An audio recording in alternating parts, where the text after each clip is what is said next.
The Lord be with you. and with your spirit. A reading from the Holy Gospel according to Matthew. Glory to you, Lord.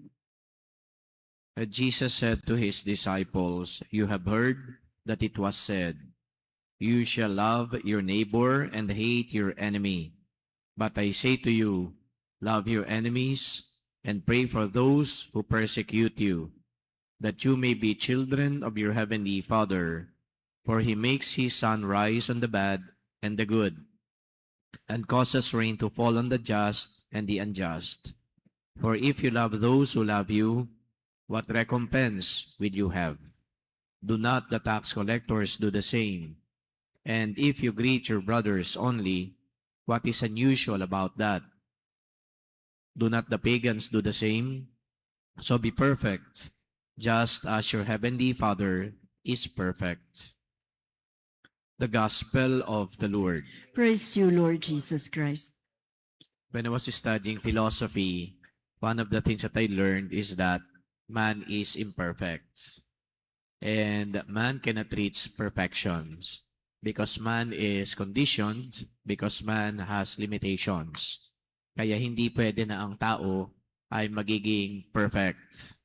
But in the gospel that you have today, there is an exhortation coming from Jesus when he was addressing his listeners. Sabi niya, maging perfect kayo, just as the Heavenly Father is perfect.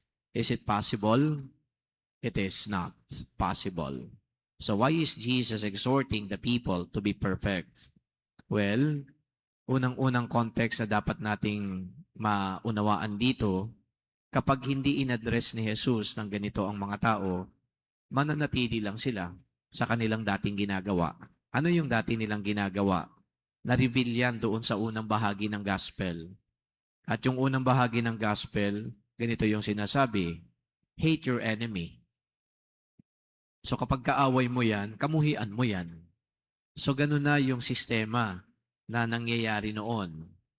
Pero ang context dito nung sinabi ni Jesus na be perfect, just as the Heavenly Father is perfect, at least, do not hate your enemy. Ando dun yung exhortation, love your enemy. It may not be leading someone to perfection, but at least it changes the whole course of human existence. Kasi kung human existence, human experience, kapag tayo ay may kaaway, kinamumuhian natin, gusto natin ng revenge o retaliation, nagsasalita tayo laban sa kaaway natin, at least bilang Kristiyano, huwag mo naman nakamuhian ang kaaway mo. Mahalin mo pa ang kaaway mo.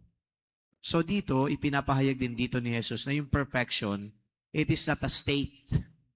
It is not a status that a person achieves na hindi na muling magkakasala yan, wala na siyang limitations, magiging mabuti na talaga siyang tao at hindi na magkakamali. Hindi po ganun ang binabanggit dito ni Jesus. At least, change something. Baguhin mo yung isang bagay. Kasi yung binabago mong bagay, yan ay masama. Hindi yan tama. At least, do something that is right. So again, that's another nuance to that call of Jesus to perfection. At least gawin mo kung ano yung tama. At least gawin mo kung ano yung nararapat. More often than not, hindi po natin nagagawa yung tama. Hindi natin nagagawa yung nararapat. Because we're always, motivated by our human emotions. Ano yung human emotions? Kapag kaaway mo yan, galit ka. Kapag kaaway mo yan, sabi ng mga sa linggo, imbierna ka sa kanya. Pero dito sabi ni Jesus, huwag kang makaramdam ng ganyan. Bagkus, mahalin mo pa yan. And of course, another thing that we should consider here is yung mga tao, yung mga pagans. Ginamit ni Jesus yung word na pagans. Yung mga pagans, ganyan sila. Kapag may kaaway, kamumuhian nila. Kapag may ganitong situation, ganito magiging reaction nila. As Christians, hindi pa Christians nun, kasi yung salitang Christian ay ginamit lang yan doon sa Antioch. As followers of Christ, as followers of Christ, generic pa yan, followers of Christ, kinakailangan i-embody mo, bilang follower ni Kristo, i-embody mo kung ano yung nakikita mo kay Kristo. So today, as we reflect on this, parang simple lang din ang mensahe sa ating lahat. Nagsisimba ka lagi, nagdadasal ka lagi, follower ka ng ating Panginoon, Kristiyano ka, i-embody mo yung pagiging Kristiyano. And what is being a Christian? Being a Christian is having the ability to love. Being a Christian is forgiving. Being a Christian is being generous and giving. Being a Christian is being compassionate. Yun ang trademark ng pagiging Kristiyano. So meron tayong ika nga na mga qualities na, kumbaga, kapag sinabing Kristiyano, eto siya, ganito siya.